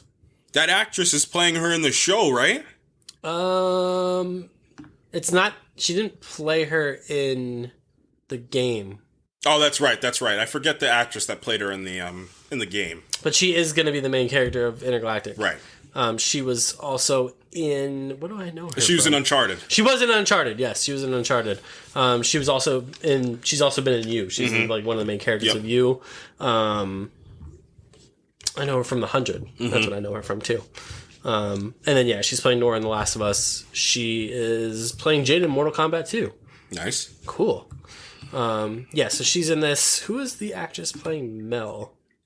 I wonder if they're just... Because she... Wasn't that actress in Agents of S.H.I.E.L.D. as well, too? Who? The actress that played Mel was in Agents of S.H.I.E.L.D. She was in... She was not in Agents of S.H.I.E.L.D. She was in The Runaways. She played Gert. The actress that plays Mel? Didn't they take the mocap from the woman that was in Agents of S.H.I.E.L.D.? I don't know. Because they look like the same exact person. They do look very similar. I'm looking at her photo on Wikipedia, and she looks very similar to the character from the game. But yeah, the character playing her in the show is the character that played Gert in Oh, that's cool. Runaways. Nice. Channel favorite, The Runaways. Okay. Well, we should review that show one of these days. Yes, I would actually love to do that. If we can find it. Is it even like available anymore? Like to watch? Yes, it's on. I think it's back on Disney Plus. Is it? I believe so. I'm checking right now. I think it's back on Disney Plus. There's a whole bunch of things that we want to retroactively review. Like maybe we do the young adult sect of the MCU. Yeah. We could do a triple Miss Marvel, Runaways, Miss Cloak and Marvel, Dagger. yeah, Cloak and Dagger. But seriously, just a Cloak and Dagger / Runaways episode. But man, Yeah. I remember when Runaways was coming out. That was some good week to week television. I was Wait, locked is this in show week to good? week. Why is this show only on Hulu? Question mark. You would ask yourself. And then who else? Oh, Danny Ramirez, the Falcon himself. Yep. Good couple years for him. Huh? Yeah, great couple of years for him too. He's an Avenger now. He's an Avenger now. He was in Top Gun. He was in Top Gun. Presumably going to be in the next Top Gun. He could be. Somehow fanboy returned. Yep. Of course he returned. He was in an episode of Black Mirror back in the day. I really like Danny Ramirez. He just seems like a cool guy. He just seems like the Danny guy. Ramirez. It's cool too. Like, you know, I like the oscillation of like I was in this major motion picture. Now I'm also in this prestige TV show. Like I'm glad that like some of these actors are not like, no, I'm not doing a TV show. Are you crazy? I'm the Falcon. Nah, he seems like he's always down for a good time. I'm also curious, you know, because he is so likable as Joaquin Torres. I'm curious to see him as Manny, who's not as likable. No, man, he sucks. He doesn't suck, but Well, that's the other thing. That's the thing. Going back to my point, like maybe give some of these give some of these guys some dimensionality. yes, Make me want to like them. yes, I don't want this to be the game situation. Like the game is the game. The game did what it did. Like set them up as this antagonistic faction. We don't have to do that in the show. it's going to help in the long run because that's one of the big points that I always want to make. It's not about them being the villains. There's no villain in this thing. We already saw an antagonistic faction in this series. We saw it in season 1 with the Kansas City crew. Yeah, They were an antagonistic faction. right. They were born by, an unfortunate event where Henry sold out like the one good person. Henry was Judas. Henry was that guy that led that crew, like was the one good person Right. in that crew. But like we already saw like a bad faction. We don't need another bad faction. Right. Give us a faction that like does bad things, but also like some of these characters are kind of okay. Right. And it's okay if you want to leave Manny as like the loose cannon. Yeah. Every crew needs a loose cannon. Right. I like the way that they're positioning, hopefully, anyway. Like, they're positioning Ellie's crew and Abby's crew as, like, two sides of the same coin. Yes. Like, you have Ellie, you have Abby. You have Dina, you have Owen. You have Manny, you have Tommy. Like, you know what I mean? Like, Yep. put them, like, across from each other and hold the mirror up and be like, we're the same, Yes. you and I. It's going to help for season 3 because that Santa Clara stuff is so jarring in season 3. And then we haven't even talked, 'cause presumably we're not going to because I don't think there's even a cast for him. But Lev. Yes. Is so integral to the Abby stuff. Who's Lev's sister as well? Oh, I don't remember the character's name. Yara. Yeah, Yara and Lev. Two very, important characters. And again, I've always pitched this idea of Ellie and Abby have to team up for The Last of Us Part 3. Sure. And then somehow they have to fight who would sign on to this franchise, but none other than John Bernthal would be the antagonist of 3. He's begging to be in this. He's not begging. He's begging to tell somebody something in this franchise. Let me tell you something. He would be just... He would look at a clicker to its face and say, let me tell you something. Let me tell you something, man. Let me tell you something. John Bernthal What is that? in the Last of Us universe would be just sensational. I don't know who I have to talk to make that happen. I know Druckmann's listening, and I know he's making The Last of Us. But stop lying. Stop saying you're focused on Intergalactic. It's done.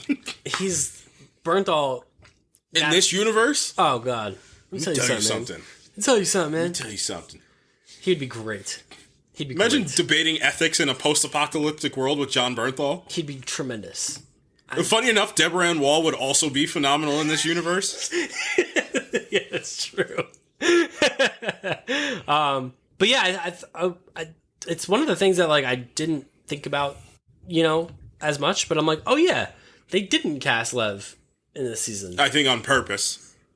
Yeah, which again kind of like leans into like, where's this gonna end? Mm-hmm. You know what I mean? I think we've settled that it is gonna end.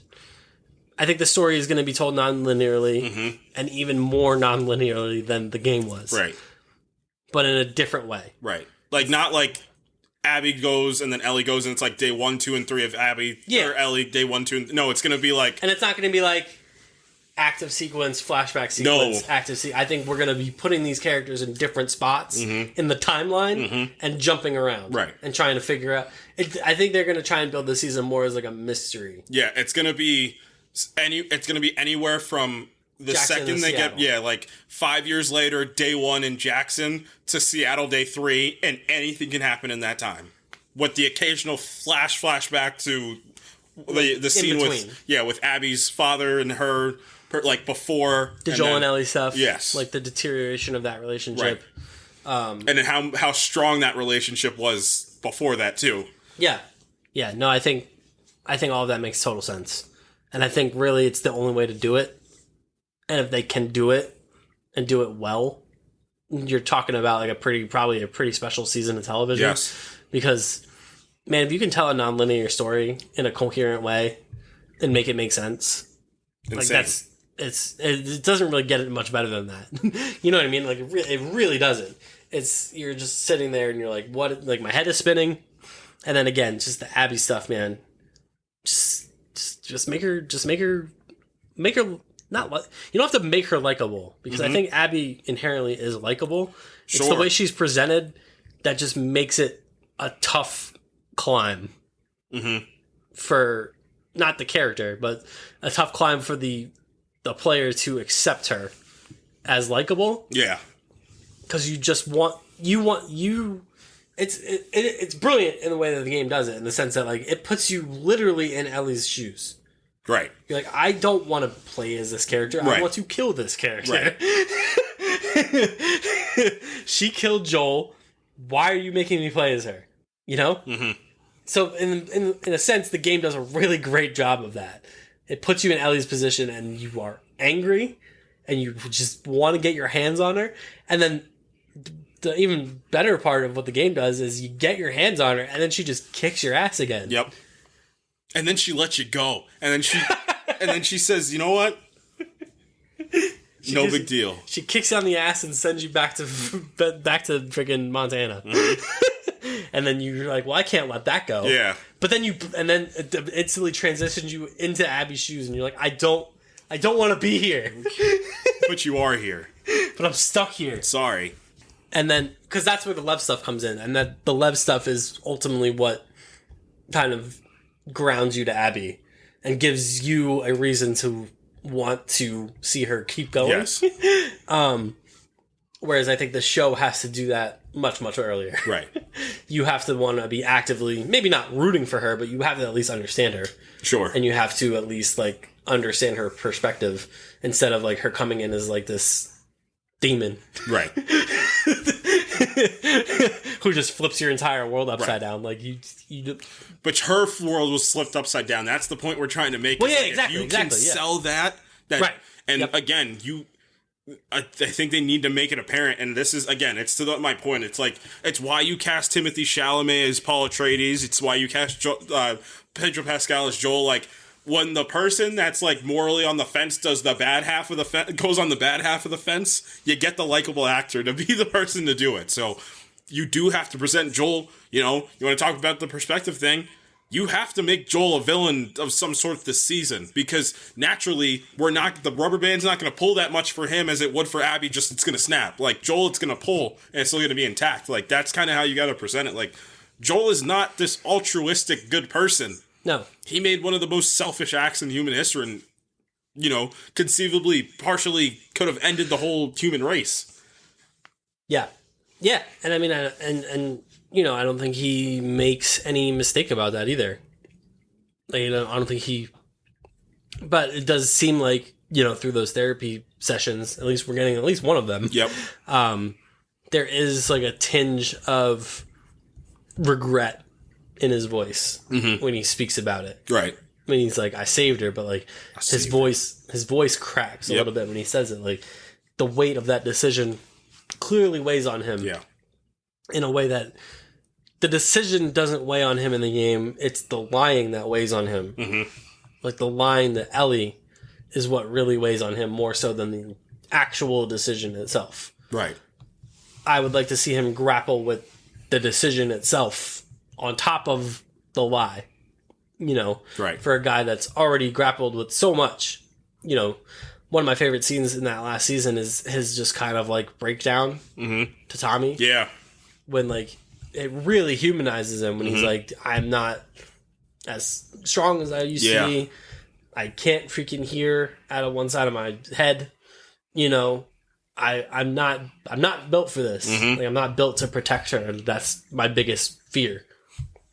And that's a really freaking, again, I mean, you're talking about like alterations to the plot. Yep, it's one of the smartest ones. It contextualizes the Sarah stuff as well too, and it hardens it even further to be like, I can't, like, in the game, it's like, you know, I can't lose another daughter again. But he's like, I physically can't lose another daughter and emotionally can't lose another daughter again. Like, I got presented this second chance. I'd rather you see this through. Like, I love you. Like, you can do this. Like, you need to get her there. And Tommy's like, this isn't my journey. Like, I have Maria now. Like, I also have my family. Go protect yours. Like, that's where we are. That's where we're both at right now. Yeah. And then, I mean, Tommy was ready to relent too, which is another important thing about his character. Is like, as much as he was ready to tell Joel, you know, kind of like, you're on your own, he was ultimately going to relent and take Ellie to the college, right? Which, I mean, like, all history, like, I don't know. I wonder what that story looks like. Sure. The one where Tommy actually takes Ellie the rest of the way instead of Joel. Tommy would have saw Maria and Marlene and been like, well, this is my old long lost pal Maria. Jesus Christ, Joel. Jesus Christ, Joel. Oh, we're not going to get that.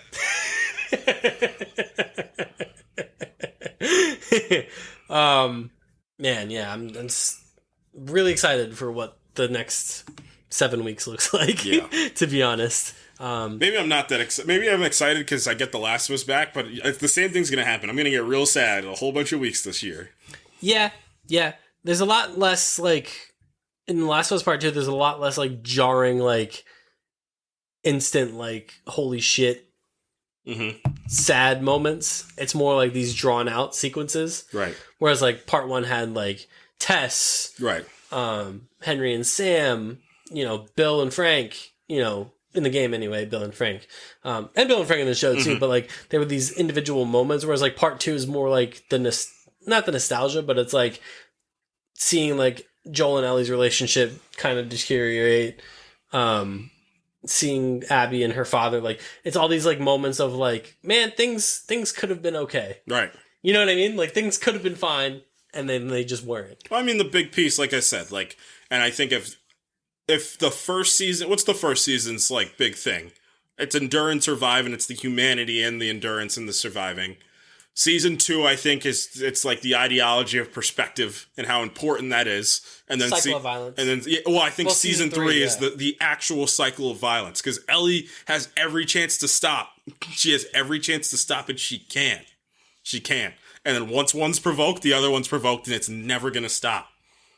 And then, like I said, Dina's the one that kind of just like, no, it's fine. Like, it's okay. Like, she pulls, like, the Good Will Hunting, like, it's not your fault. Like, it's okay. And there's degrees of escalation, too, in part 2. Like, Joel is obvious. Well, I guess you could argue Abby's dad is the inciting one, right? Right. The inciting one, like, Abby's dad begets Joel. Right.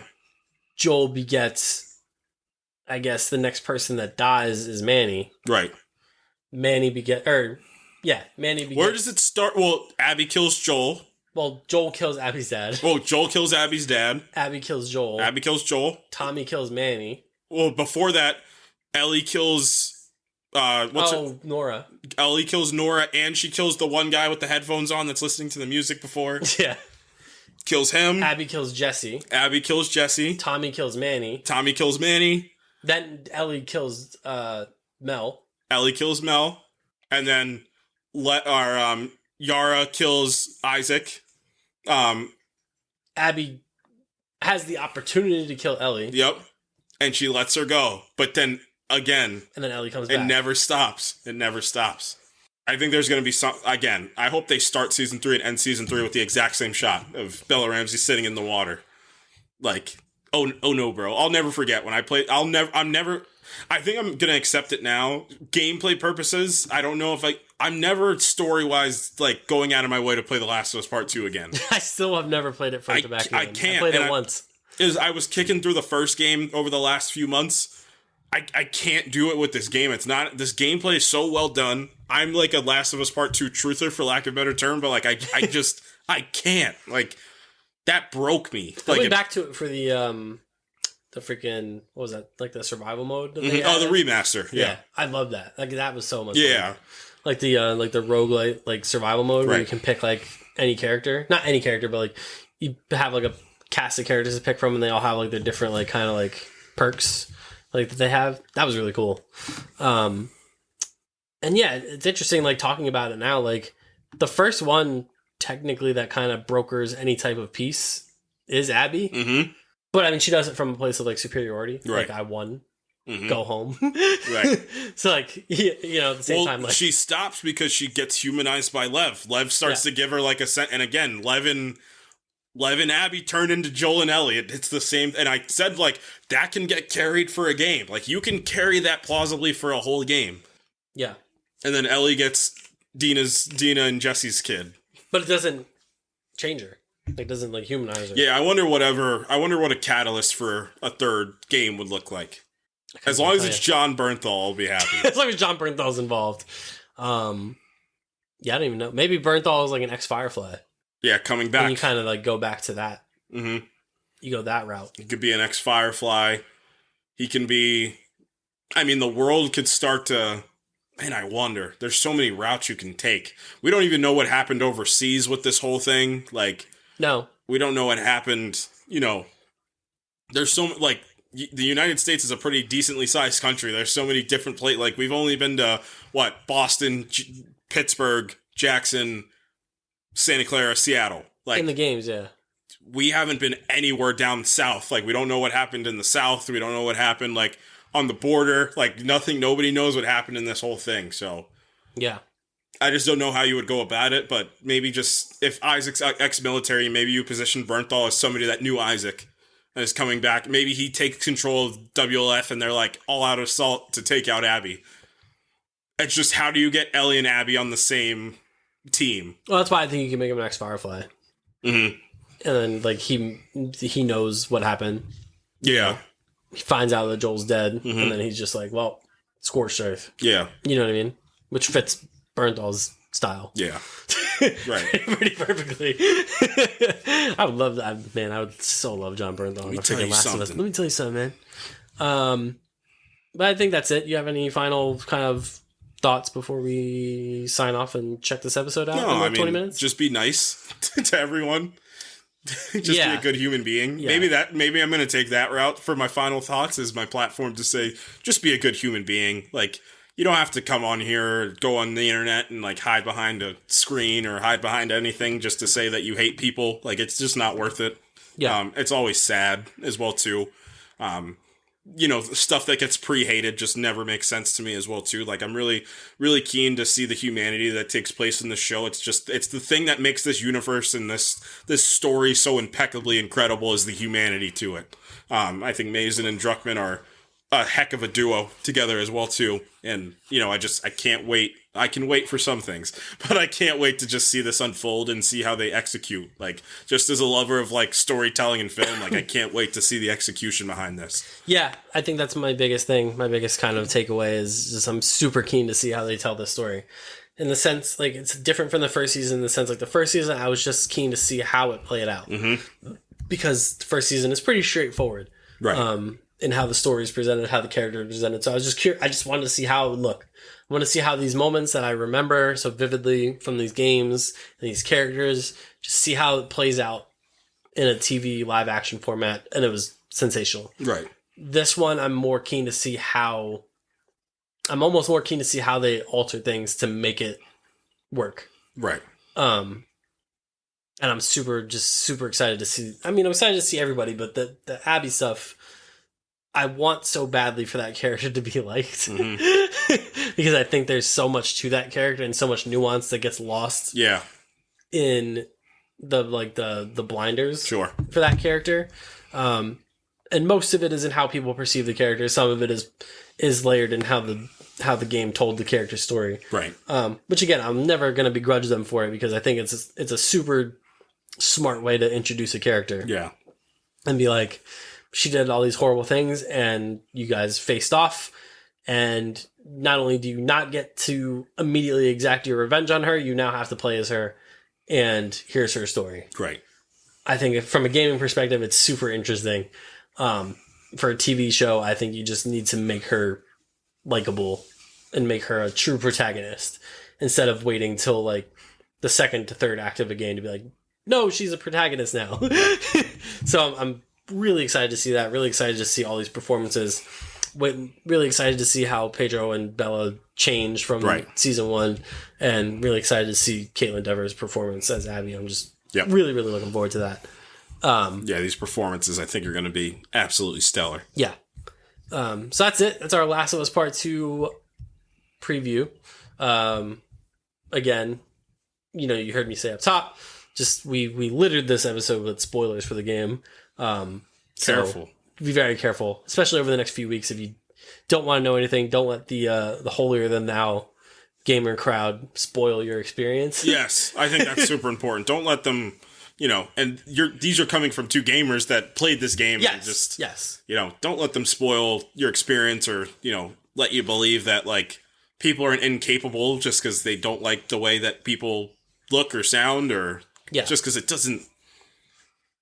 People are funny. Yeah, and just don't let them also, like, make you feel like an idiot for not knowing things are going to happen. Yeah. Or, like, if you want to speculate on something that clearly isn't going to happen, like, don't let people, like, ruin your experience. Like, let yourself theorize and, do all the normal stuff that you would do for a TV show or a movie. Like, if you don't think Joel's gonna, if you think Joel's gonna go to Seattle with Ellie, like, cool. Right. Like, I'm never gonna, like, shut you down or, like, cut your legs off for theorizing on stuff that, like, I know is not gonna happen or I know is going to happen. Like, part of, that's why I always appreciated, like, HBO's, approach to these Sunday shows. It's like an event, right, that we all collectively experience, because I know whatever happens in this first episode, the gaming crowd is going to get on Twitter and just be like, I didn't like this, that, and other thing, or they're ruining this storyline or whatever. Like, chill out. Let everyone experience this for themselves, regardless of the knowledge that you come with. Right. Because at the end of the day, like, an adaptation, you kind of got to look at an adaptation as like almost like an alternate universe. Sure. You know what I mean? Like, the game, and I forget, it might have even been in correlation to The Last of Us. I can't remember. And I can't remember who said it, but it's a sentiment that I've always shared. And it's, when you see an adaptation of something, the source material is the source material. That's always going to be there. Like, the game is always going to be the game. Nothing that happens in this show is ever going to change anything that happens in the game. It's not like a course correction. It's not a retcon. It's truly just a retelling or a new telling of the same story. It's like, if you enjoy the game more than the show, fine. Like, the game is always going to be the game. You know, I know people going back to the Bill and Frank thing from last season, like, it ruined this and that. It didn't ruin it. No, it didn't. It didn't ruin it. You still have the Last of Us Part 1. Yeah, you make the best point about it too. It's like the show, all it did, and I can't remember who it was that said it. It was the best point that I saw all day, because I've been like dipping into like just deep dive into Last of Us lore throughout the whole day just to get myself prepared tonight. But they still get the car by the end of the episode. Right. The thing still happens that needs to happen if the game truthers want to be the game truthers. It's what this how horrible that we got one of the most beautiful episodes of television out of that. Like, how horrible of a thing that is. That literally accentuates the actual theme of this whole story. Like, that's probably one of the more important episodes of that season if we really want to break it down, because it sets up the emotional core of the why of that whole story. Yeah. That's the why. It sets up Joel's whole thing to the end. Joel's whole catalyst for that thing is Frank's permission to be the father figure to her, to be her protector. Bill literally gives him permission to do it. Yeah. Yeah. So, I mean, that's like, if Tess gets them physically on the way, Bill gets him emotionally on the way to be her person. Yeah, exactly. And like I said, the game will always be there. You always have those moments that the show does not override just because it didn't adapt those particular moments. And conversely, heck, maybe this second season will do the inverse. Maybe people will get the second season and be like, I actually like this better. Mm-hmm. You know what I mean? And if that's the case, great. Mm-hmm. You know? But the game is still the game, and the game is still matters, mm-hmm. and the game still happened. Right. Like, you can't have it one way or the other. Like, one doesn't negate the other. Right. Just because you enjoy one more or less. Right.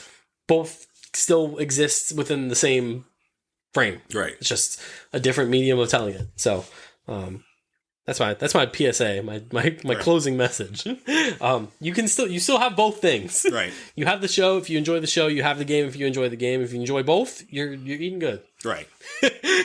So try to enjoy both, because they're both really high quality things. Yeah. What an insane concept. Maybe you should just enjoy. So that's gonna do it for us this week. You can follow us on Twitter at @ProjectINF_pod. You can follow us on Facebook. You can follow us on Instagram at the Project Infinite Pod. You can follow us on YouTube and TikTok at the Project Infinite Podcast. Next week, Daredevil Born Again Season 1 recap. Season finale is this coming Tuesday. I'm going to call it right now. We're also going to have a Fantastic Four trailer breakdown. I can feel it. I can feel it. Any expectations or thoughts going into the finale of Daredevil?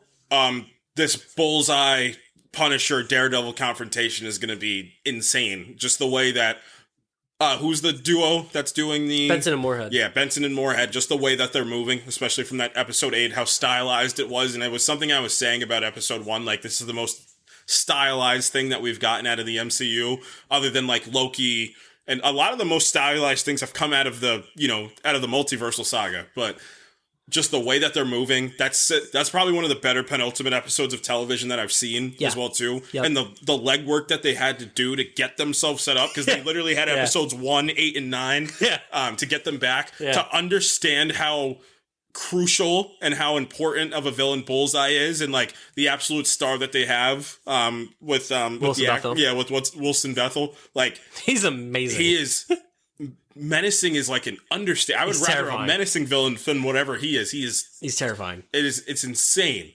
So I want to see more of him. I believe we already saw set photos of season 2 of him with the actual Bullseye insignia on his head, because he's a psycho.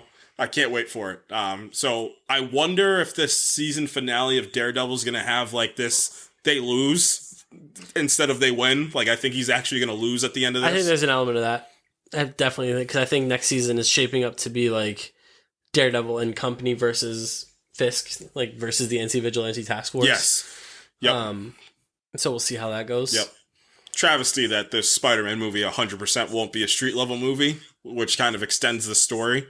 Yeah, but I'm also curious to see how they write around that. I think next season will be a little more coherent, a little more bombastic, because I think Benson and Moorhead are just the showrunners now, and they're season 2, like in full. And they knew Just what an incredible testament, Yeah. by the way, to everyone involved that they were able to kind of Frankenstein this season Yes. together from Yep. what it could have been. Yep. So honestly, just outstanding work. Yes. Yep. To be able to patch this together Yeah. and put it out pretty high. I mean, even the lesser episodes of this show were still really, really great. Right. Right. You know. But yeah, I can't, because obviously John Bernthal is going to come back for this finale and absolutely cook whatever happens. Yeah. Yep. Obviously, whatever the fight between them, I think we're going to find out Foggy's alive as well too. We're probably going to find out that he's alive somewhere. Because next season, Foggy and Karen are probably going to be main players next season. Like, they're not going to make that mistake ever again to take them out of that. There were two characters that made that original show so incredible. So I think they know. I just can't overstate how incredible the performances are from Charlie Cox. It's the best that he's been. Vincent D'Onofrio, it's the best he's been as well too. And Wilson Bethel, by far the best that he's ever been. Yeah. He is. Oh my God. Yeah. I mean, it's just, I love when he breaks out, and as soon as he picks up those freaking those scissors, man, I'm like, oh, here we go. like you know what horrible thing is about to happen. Yep. Yeah, I mean, I echo your sentiments. I think I'm really looking forward to this finale. I think it feels like they've set up like actually a coherent penultimate into finale setup, which a lot of these Marvel shows for whatever reason haven't been able to do. Maybe Loki excluded. Yeah. Miss Marvel, I would argue, I think has a pretty good penultimate to finale setup. Yeah. Agatha All Along also has a really good penultimate episode. Because Agatha did it differently, where it was like the penultimate was almost like the finale, and then the finale was like this an epilogue. Yeah, it was like this epilogue emotional payoff episode. But also, it does have a lot of really revealing sentiments in the sense. Man, I found we have to have a conversation about Agatha All Along on the Disney Plus show ranking, because when we found out that she was fleecing all these witches for hundreds of years. She was. We joked about it, but we kind of called it. We said, just make her the villain of this. Like, you don't have to have some Mephisto. Like, you can just make her the villain of this show. She was not redeemed. She's not a good person. She got lucky. Yep. In the sense that she ran into a reality warper who could actually make the road real. Right. Oh man, it's good stuff. So yeah, we'll talk about Daredevil Born Again.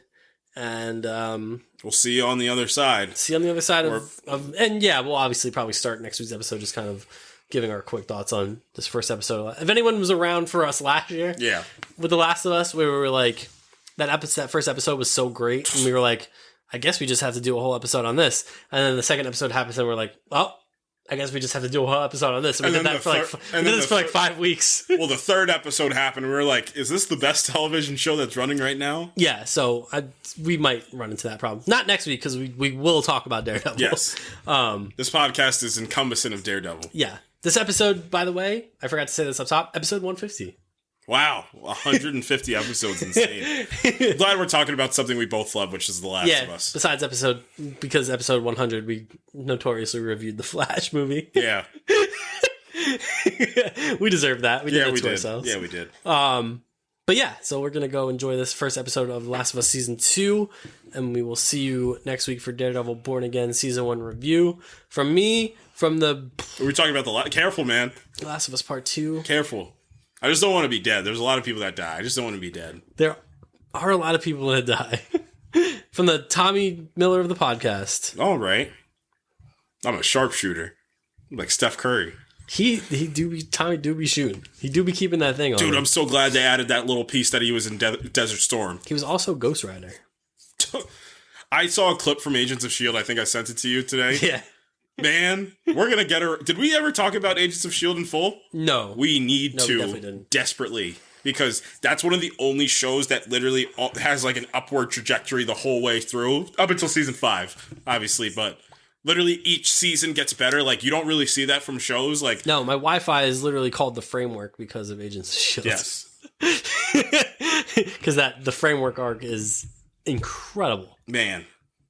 They do the Ghost Rider arc and the Framework arc in the same season. Yeah. And they're both great. And somehow they tie Ghost Rider back into it. Yeah, it's awesome. How are they moving? And then season 5 comes out and I'm like, there's no way it can get better than this. And then it did get better than that. Yeah, it's awesome. Yeah. All right, we'll see you next week. Daredevil Born Again. Enjoy the first episode of season 2 of Last of Us. It depends on what happens. I don't know how much it's going to be an episode. We'll see. We got about 10 minutes till showtime. All right, guys. Until then, goodbye. Peace.